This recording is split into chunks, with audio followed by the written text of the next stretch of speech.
Graça e paz, irmãos. Eu quero usar como tema desta pregação fugir do pecado. Então, para isso, eu terei uma base aqui dentro das Escrituras, onde está escrito em Hebreus, no capítulo 12, no versículo, ou melhor, no capítulo 12 e também no versículo 12, ok? Vamos começar no capítulo 12, repetindo, e aos Hebreus, no versículo 12. Portanto, tornai a levantar as mãos cansadas e os joelhos desconjuntados, e fazei veredas direitas para os vossos pés, para que o que manqueja se não desvie inteiramente, antes seja sarado. Segui a paz com todos, e a santificação, sem a qual ninguém verá o Senhor, tendo cuidado de que ninguém se prive da graça de Deus, e que nenhuma raiz de amargura vos perturbe, e por ela muitos se contaminem, e ninguém seja fornicário ou profano como Esaú, que por um manjar vendeu o seu direito de primogenitura. Somente até aqui. Irmãos, eu não sei se vocês estão ouvindo, mas eu tive que colocar um som. Não é que eu gosto de pregar com som. Às vezes é melhor pregar sem som para a pessoa ficar mais inteirada naquilo que está sendo pregado. Todavia, irmãos, hoje aqui é feriado, então muitos às vezes ligam sons de outras músicas e entram pelas portas aqui. Vocês podem ouvir sons diferentes, então é melhor colocar um fundo, assim eu acredito que não vai atrapalhar ninguém. E se você estiver atento, você vai entender que esta pregação que está sendo feita não é para fazer que ninguém venha temer, ou melhor, que ninguém venha ficar apavorado. Será que eu tenho salvação? Será que eu não vou ter salvação? Nós temos que nos preocupar, sim, mas temos que confiar, irmãos. Confiar e fugir do pecado. Para fugir é preciso compreender. Você tem que compreender quem são os seus inimigos, a sua estratégia e os seus aliados nessa batalha. Assim, você poderá fugir de ataques. Deus não nos chamou para a santidade. Não foi isso que Deus chamou nós? Não foi para a santidade? Então, irmãos, isso é um processo natural da vida. Deus não chamou você, não me chamou para buscarmos a santidade. Isso é um processo natural, nós temos que lutar. Mas para nós vencermos isso, irmãos, nós termos essa santificação, que embora a nossa carne, muitas das vezes, nós não chegamos a uma perfeição jamais aqui nessa terra, irmãos, nós temos que entender que nós temos que lutar para tê-la, porque diz a palavra de Deus assim, que ninguém verá o Senhor, que sem a santificação ninguém verá o Senhor, ninguém verá o Senhor. Está escrito em Hebreus 12, versículo 14, não é, irmãos? Então, nós entendemos que contra esse nosso processo de santificação, existem 3 inimigos que se levantam para nos derrubar de viver para a glória de Deus. E é necessário nós estarmos atentos. E um dos maiores inimigos, a Bíblia nos ensina que um dos maiores inimigos diante da santificação de Deus são o mundo, a carne e o diabo. Então, para poder buscar a santidade, irmãos, presta atenção, principalmente os jovens, todos nós, é preciso compreender o que a Bíblia diz. Por isso, quando nós percebemos que alguma denominação fala que não precisa estudar a Bíblia, essas coisas todas, irmão, saia daí, fuja, porque isso não é da vontade de Deus. Nós temos que compreender o que a Bíblia diz. Sobre isso, irmãos, nós temos que entender que, no entanto, hoje, nós vamos nos concentrar naquilo que temos como lidar com a nossa própria carne. Porque a nossa carne, ela tem tendência, sim, de pender para o mal. Então, irmãos, em 1 João, capítulo 2, versículo 15 a 17, diz assim: não ameis o mundo, nem o que no mundo há. O amor, se alguém ama o mundo e aquilo que há no mundo, ou aquilo que há, se alguém ama o mundo, o amor do Pai não está nele. Certo, irmãos? Entenda o que eu quero dizer amar o mundo. Depois eu explico isso. Não é que você vai deixar de amar a tua família, os teus filhos, a tua esposa. Não. O mundo aqui se refere ao pecado que está nele. Ok? Para você entender bem. Por quê? Porque tudo que há no mundo é concupiscência. No sentido de pecado, de promiscuidade, dessas coisas todas. Agora tem mais essa ideologia de gênero. E se nós formos entrar em detalhes, vão nos chamar até de homofóbicos, mas nós temos que pregar contra o pecado sem nenhum medo. Porque aquele que tem medo também não é perfeito em caridade, irmãos. Então nós temos que lutar contra essas coisas, irmãos. Podemos entender que a concupiscência da carne, dos olhos, a soberba da vida não é do Pai, mas do mundo. E diz assim: o mundo passa e a sua concupiscência, glória ao Senhor, mas aquele que faz a vontade de Deus permanece para sempre. E é o que nós desejamos. Somos santos? Não. Somos capazes de alguma coisa? Jamais. Mas nós confiamos em alguém que é capaz, porque ele deu a vida por nós no madeiro da cruz. Guarda isso no teu coração, irmãos. Não esqueça. Não te deixe levar por os entretenimentos da vida, esquecendo-se de que Jesus Cristo é a solução para qualquer problema quando nós estamos inteiramente ligados na sua santa palavra. Lê lá em 1 João 2, 15 e 17 e você vai ver que o que eu acabei de falar agora. Eu digo para vocês, irmãos, você sabe mesmo o que significa amar a Deus? Eu pergunto, você tem amado a Deus ou tem amado o mundo? Saiba que esses são os opostos. O mundo, as coisas do mundo e as coisas de Deus. É totalmente oposto uma coisa da outra, irmãos. Não tem como ficar com os dois. Quando você escolhe um deles, você negou o outro. O amor do mundo, amar o mundo, ou melhor, quando nós amamos o mundo, nós damos espaço ao nosso coração a buscar a satisfação da alegria e do prazer da carne, fora das coisas de Deus. E Deus, irmãos, Ele quer, sim, que nós amamos o próximo como a nós mesmos. Mas não é porque eu amo o meu próximo que eu vou ser obrigado a fazer aquilo que o próximo muitas das vezes quer que eu faça.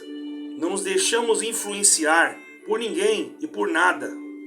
Mas sim, pedir a Deus a luz para que ela sim nos guie, a luz do Espírito Santo, para nós fugirmos do pecado e da sua aparência. Glória ao Senhor. Se nós abrirmos margem para o pecado, o que será que vai atuar no nosso íntimo? Após nós colocarmos o amor sobre o mundo, sobre as suas concupiscências,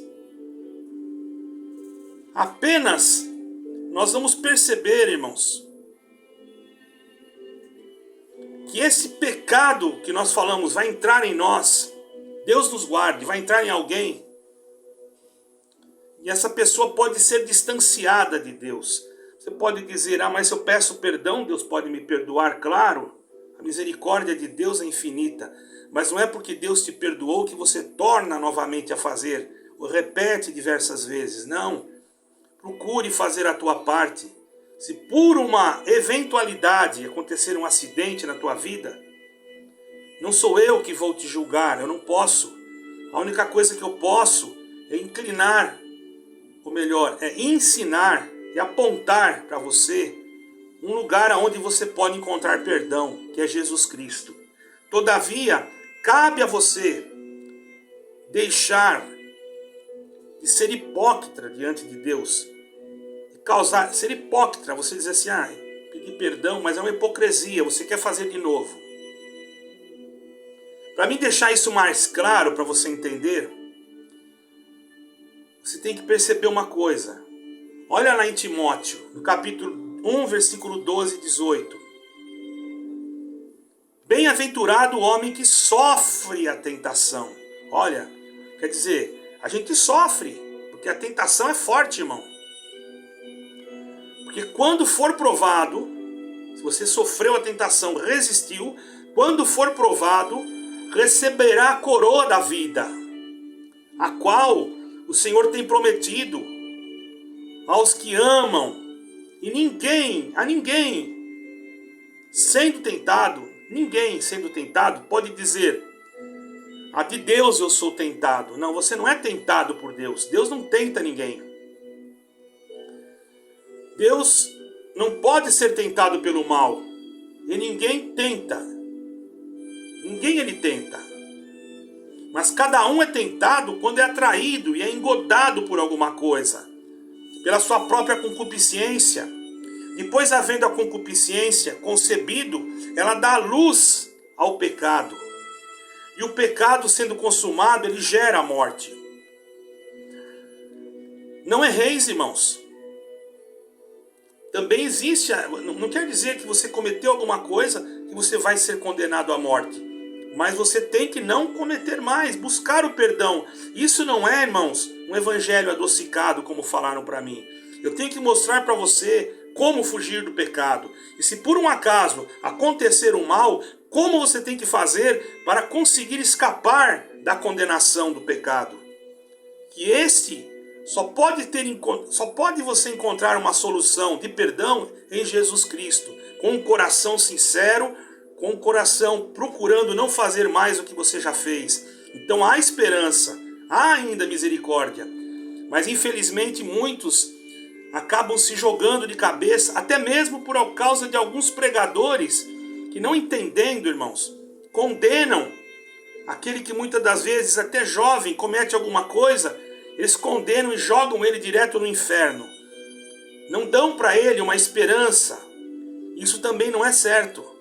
Porque às vezes a pessoa cometeu aquilo, mas ela não quer mais cometer. O Espírito Santo nela começa a clamar com gemidos, porque está tentando convencê-la que ela pecou, convencê-la do pecado, para ela poder buscar o perdão. Agora, aqueles que pecam e não são convencidos mais do pecado, é porque o Espírito Santo se retirou dele. Então, por que se retirou? Porque ele cometeu algum pecado que afligiu o Espírito Santo. E todo pecado pode ser perdoado, mas a blasfêmia contra o Espírito Santo não é perdoada. Então, irmãos, tenhamos cuidado. Nós sabemos que o pecado, qualquer pecado, pode gerar a morte. Tem muitas pessoas que falam, mentira é fraqueza. Falar uma mentirinha ali é fraqueza. Irmão, isso pode gerar a morte. Por isso que nós temos o perdão para nós pedirmos. Nós temos esta porta. Você dizer que só um pecado, que é pecado, não. Todos os pecados, não tem pecadinho nem pecadão, irmão. Mas a misericórdia de Deus é infinita. Então nós temos que aproveitar. Então eu vou fazer isso, fazer aquilo, Deus me perdoa. Não. Só de você pensar assim, o Senhor já vai se desagradar de ti, pode retirar de ti o seu espírito. E aí fica difícil. Você pode acontecer, porém, clame a Deus, resista, lute contra isso, contra a tua própria carne, para que não aconteça. Se porventura acontecer, você tem sim uma esperança, porém, não deve repetir, mas sim buscar do alto a luz única e verdadeira, para que os teus pés não venham resbalar na escuridão e nas trevas da maldição do pecado, irmão. Você não pode errar nisso. Por isso o apóstolo dizia aqui, não erreis, meus amados. Está escrito aqui, na palavra. Não erreis, meus amados irmãos. Toda boa dádiva e todo dom perfeito vem do alto, descendo do Pai das luzes, em quem não há mudança nem sombra de variação. E segundo a sua vontade, ele nos gerou pela palavra da verdade, para que fôssemos como primícias da sua criatura. Tiago, pode pegar lá, aqui estou lendo em Tiago 1, 12, versículo 18. Glória ao nome do Senhor. Aí você pode dizer, mas irmão, às vezes nós somos tentados, e será que nós conseguimos fugir? Aí então está escrito lá em 1 Coríntios 10, versículo 12 e 14. Aquele, pois, que cuida estar em pé, olhe, não caia.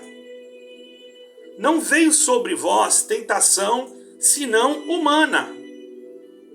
Mas fiel é Deus, que não vos deixará tentar acima daquilo que podeis, antes, com a tentação, está escrito aqui, na palavra de Deus, no versículo, depois você pega lá Coríntios, né, irmão? 10, 12, 14. Antes, com a tentação, dará também o escape, para que possais suportar. Portanto, meus amados, fugi da idolatria. 1 Coríntios 10, 12, 14. Irmão, aqui está um mistério. A idolatria, irmãos, ela gera um pecado de blasfêmia contra o Espírito Santo. Porque Deus, ele não se agrada que adore outro Deus. E as pessoas, às vezes, elas focam mais no pecado sexual, sendo que esse pecado pode ter perdão. Todos os pecados podem ter perdão, desde o momento que a pessoa realmente se arrependa com sinceridade. Mas não é por causa disso que vai se aproveitar e fazer, pensando, tem perdão, eu vou fazer. Não, tem que lutar. Mas, irmãos, algo muito terrível acontece e as pessoas não percebem. Elas colocam o peso do pecado num pecado só. E todos os pecados podem destruir a alma. Principalmente o da idolatria. Idolatrar não é somente a idolatria de uma imagem, ou a idolatria de uma certa entidade, de um certo outro Deus. Não. Às vezes a pessoa idolatra até a si próprio. Isso se chama egolatria. Seu ego, egolatria. A pessoa se acha maior, ele se acha mais sábio. E isso, irmãos, gera na pessoa um orgulho. O orgulho gera na pessoa o quê? Uma capacidade de se achar superior. A superioridade gera domínio. O domínio sobre ele tem que ter poder. E aí acontece o quê? O homem começa a se achar alguma coisa, a ponto, tem muitos que se acham tanta coisa que deixam até mesmo de ouvir a voz de Deus. Veja Nabucodonosor, irmãos, lá no Velho Testamento, e quando ele olhou para a Babilônia e viu tudo aquilo formado, criado, o que ele disse? Ó, a Babilônia que eu mesmo formei, o que Deus fez? Ele pecou ali, só que Deus fez ele pagar o seu pecado. Ele teve que pastar como um animal, né, irmãos? E hoje? Tem formas de nós pagarmos os nossos pecados. Mas, irmãos, a expiação já foi paga. Então, quer dizer, não resta sacrifício. Mas tem formas da gente... Eu falei pagar, não é questão de pagar. Tem formas de nós buscarmos o perdão pelos nossos pecados, ou melhor, corrigindo, tá, irmãos? Para que ninguém venha interpretar de outra forma. Pagamento do pecado só um que fez, e é Jesus Cristo. Mas eu quis aqui me referir no sentido de... Tem formas de nós buscarmos a misericórdia. Então, irmãos, se você por acaso está com esse espírito e achar que é melhor, você pode mudar, você pode se humilhar, você pode pedir perdão para que Deus tire isso de você, para que isso não venha gerar em você um egoísmo, não venha gerar em você uma ambição que possa te levar a amar o dinheiro, amar as riquezas desta vida e deixar ao Senhor de lado. Está entendendo? Pagar o pecado, eu falei ali, não. Pagar o pecado é só Jesus Cristo. Eu corrigi, preste atenção. Mas pedir misericórdia por aquilo que nós estamos sentindo naquele momento, para que não tome um corpo dentro de nós, nós temos como. Porque tudo começa do pequeno. E a bajulação é muito perigosa, irmãos. Nós temos que tomar cuidado com ela. Cuidado com a bajulação. Às vezes até nós precisamos que alguém nos fale uma palavra para nos animar. Mas quando você percebe que aquilo é demasiadamente para querer massagear o teu ego, cuidado. Nós não estamos aqui para massagear. O evangelho que nós pregamos não massageia ego de ninguém. O evangelho que nós pregamos é Cristo. E se precisar falar que você precisa uma repreensão, nós vamos falar. Mas também vamos dizer para você, nós não vamos deixar você sem um escape, porque seria um evangelho falso se eu falasse que você não tem mais escape.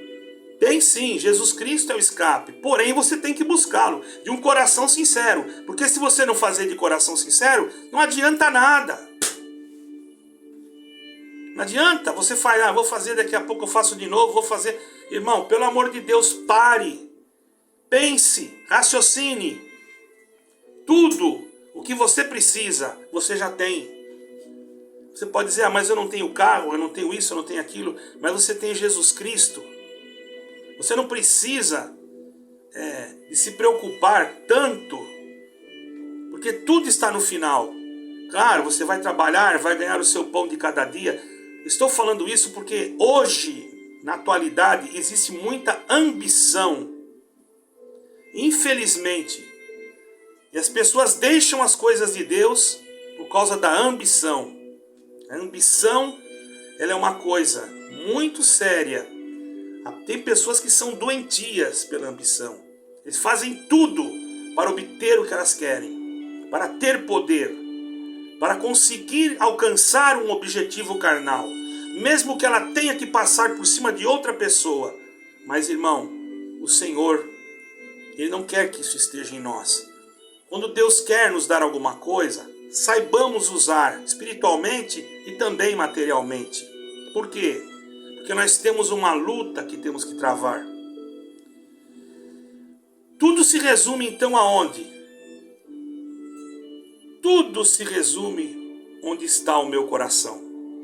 Porque se eu tiver o meu coração no dinheiro, eu só vou pensar em dinheiro. Se eu tiver com o meu coração nisso ou naquilo, mas meu coração tem que estar em Jesus Cristo. Estando em Jesus Cristo, eu tenho uma proteção contra a tentação e contra o pecado. E se porventura acontecer alguma coisa, o Senhor Jesus Cristo é o meu advogado, como está escrito lá na Epístola de João. Certo, irmãos?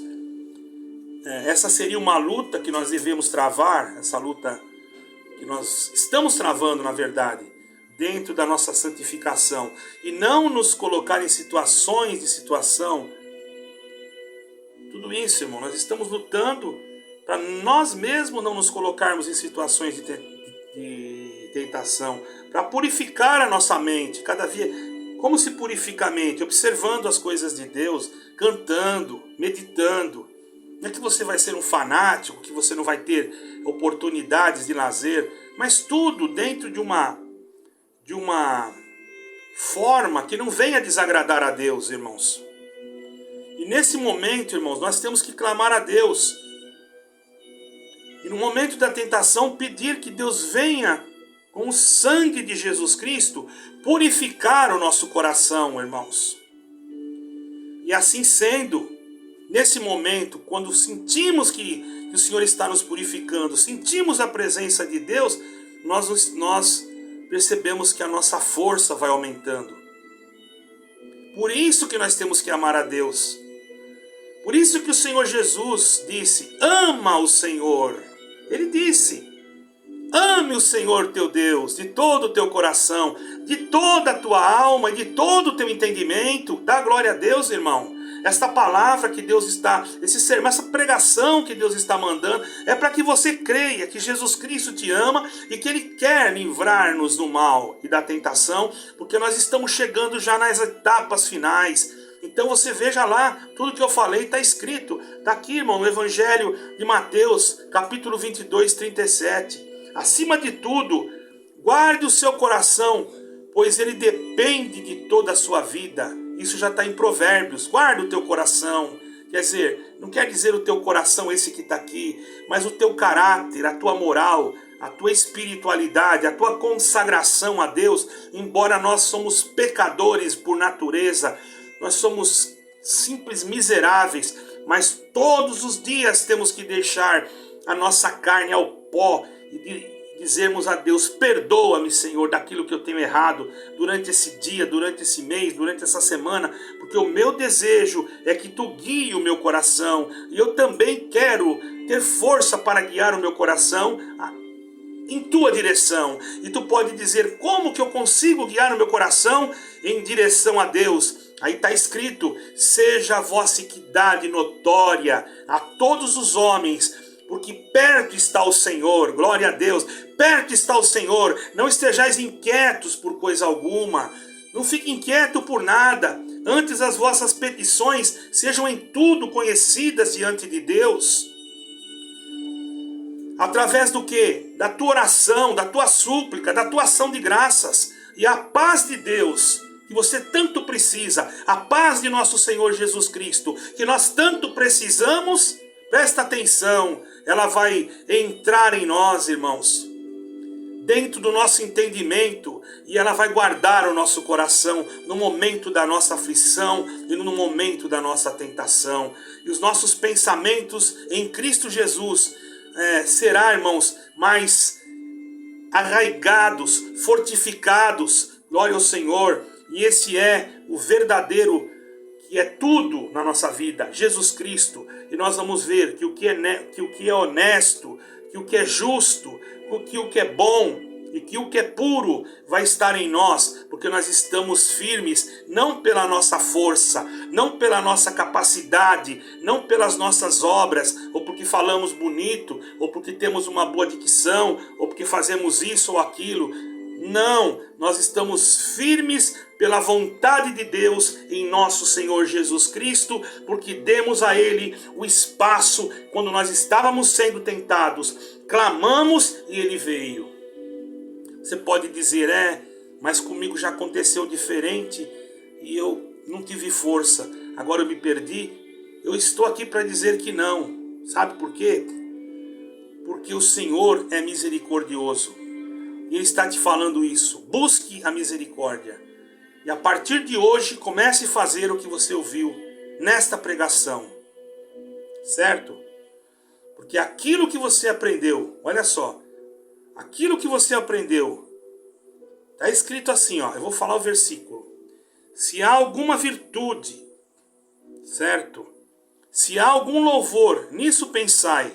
E o que aprendestes e recebestes e ouvistes e vistes em mim, dizia o apóstolo, isso fazei, e o Deus de paz será convosco. Filipenses 5, 4, versículos 5 e 9. Então, irmão, não se preocupe que você não está perdido. Há esperança, porque você não sabia, ninguém nunca te explicou isso, ninguém nunca falou para você que se você se humilhar, Deus te perdoa. Mas ninguém nunca falou para você também que não era para você repetir. Ninguém nunca falou para você também que existe uma esperança em Cristo Jesus. Nós aqui não estamos abrindo portas para pecado. Nós aqui estamos pregando o Evangelho de Cristo, que condena o pecado. O Deus que nós cremos, Ele odeia o pecado. O Deus que nós acreditamos nele detesta o pecado. O mundo está infestado de pessoas, irmãos, que já não tem mais a mente aberta e para ele tanto faz como tanto fez. Mas existem pessoas, até dentro de denominações, que choram pelo perdão e vão conversar com seus líderes e eles condenam-a, mandam sentar nos últimos dos bancos, porque não conhecem o que é misericórdia. eles só conhecem a condenação. E quando ele condena alguém, ele está se condenando muitas vezes a si mesmo, porque não foi dado ao homem a autoridade de condenar ninguém. A misericórdia de Deus é que triunfa no juízo. Todavia, nós não vamos abusar desta misericórdia, vamos fugir do pecado. Está errado, é evangelho adocicado, como um determinado pessoa entrou aí. Aqui não tem nada de adocicado não, irmão. Aqui a coisa é séria. Nós pregamos o que Jesus Cristo falou: o homem que pecar, este morrerá. Está na lei. Mas acontece que veio o Cristo e cumpriu a lei. Cumprindo a lei, irmãos, ele abriu uma porta que se chama Porta de Misericórdia. E ele foi a expiação. Para você que não sabe, fique sabendo que a oferta de expiação que era dado lá no segundo templo era uma oferta para aproximação entre Deus e o homem. Mas aquelas ofertas não eram válidas, porque o homem fazia hoje, amanhã ele fazia de novo, trazia outra ovelhinha, então aquilo ali já perdeu. Não é que a lei era má, mas aquilo perdeu a potência. Então o que Jesus Cristo, que Deus fez? Mandou ao mundo o seu unigênito Filho, para que todo aquele que nele crer não pereça, mas tenha a vida eterna. E ele foi morto na cruz, não para que o mundo fosse condenado por ele, mas para que o mundo fosse salvo por ele. Então não diga você, aleluia, que aquele lá que está numa situação difícil, aquele ali já se perdeu. É fácil para você apontar o dedo para o outro, porque não faz parte da tua família. Porque senão você daria um jeito, até talvez esconderia atrás de uma capa maligna, porque você julga conforme o teu julgamento, você faz conforme o teu pensamento, não deixa que Deus faça. Você quer ser você o dono da tua denominação, da tua crença, e saiba que denominação não salva ninguém, placa de denominação também não salva ninguém, aleluia, liturgia de denominação também não salva ninguém, porque a única coisa que salva é Jesus Cristo. Ele salva, mas ele também condena. Ele abre, mas ele abre a porta do cárcere, mas ele também pode colocar no cárcere. Então, irmãos, escolhamos aquilo que tem que ser, o bem. Se você quiser escolher outro lado, problema seu. Mas aqui está a resposta. O Senhor quer ter misericórdia. E se você que está ouvindo ainda não creu em Jesus Cristo como seu Senhor e seu Salvador, dobre o teu joelho, faça uma oração e diga: Senhor, meu Deus e meu Pai, em nome de Jesus Cristo, eu entrego meu coração ao verdadeiro Cristo, não a um Cristo feito de pedra, não a um Cristo que só promete virada de cativeiro, não um Cristo que fala somente que amanhã vai ser tudo bem, mas um Cristo que fala que eu vou passar prova, que eu vou passar luta, que eu vou ter que enfrentar o pecado. Esse Cristo que morreu e que ressuscitou no terceiro dia, o verdadeiro Cristo, porque assim sendo eu entrego para Ele minha alma, meu espírito. Eu não sei qual a denominação que eu vou, mas Senhor, mostra-me, não deixa eu ficar, Senhor, sem conhecer, aleluia, um lugar que eu possa ser aconchegar a minha alma. Se porventura você não encontrar esse lugar, saiba que você já está em Cristo. E porventura necessitar de algum auxílio espiritualmente, está aí o nosso e-mail. Quanto é que vocês cobram? Nós não cobramos nada, a não ser que você more muito longe daqui de Portugal, em outro estado, daqui outro distrito, ou se você está aí no Brasil, ou se você está em outro país, mas pode entrar em contato, que nós ajudaremos você a encontrar alguém que está também servindo a Deus como nós estamos. O desejo nosso é que todos se salvem, porém temos que combater o pecado, e vamos combater até o fim, mas sempre deixando uma porta para que a pessoa não pense que não há mais esperança. A esperança é Jesus Cristo. No mundo se fala, a esperança é a última que morre. Mas eu digo diferente, a nossa esperança, ela morreu e no terceiro dia ela ressuscitou. Está sentada à direita de Deus, desde agora e para sempre. Amém e amém. Meus caros irmãos, eu gostaria de pedi-los que passassem à frente esta mensagem. Não tenha vergonha de passar, irmão. Você está ajudando que o evangelho do reino chegue em algum lugar aonde não chegou. Aquele lá, se eu mandar, ele não vai gostar. Aquele outro. Irmão, não importa que não goste. Você está mandando uma coisa boa. Se a pessoa te achar ruim, problema dele. Manda, irmão. Manda. Por favor, compartilhe mesmo. Compartilhar, quer dizer, você ouviu, deixou o like. Se você não é inscrito, você se inscreve. E você faz o seguinte. Tem o botãozinho lá, compartilhe. Você vai no teu zap e manda para todos os teus contatos, se for preciso. Já pensou? Se um desses contatos aí Deus converter, você já ganhou a tua vida, já ganhou a tua alma, já cobriu uma multidão de pecado. Dá glória a Deus. Estamos aqui. Não somos nada, não somos ricos, não somos nada. Mas uma coisa nós sabemos. Nós amamos a Jesus Cristo e queremos entrar com Ele um dia, por misericórdia, no reino eterno da Nova Jerusalém Celestial. Deus abençoe a todos e fiquem com Deus. Amém.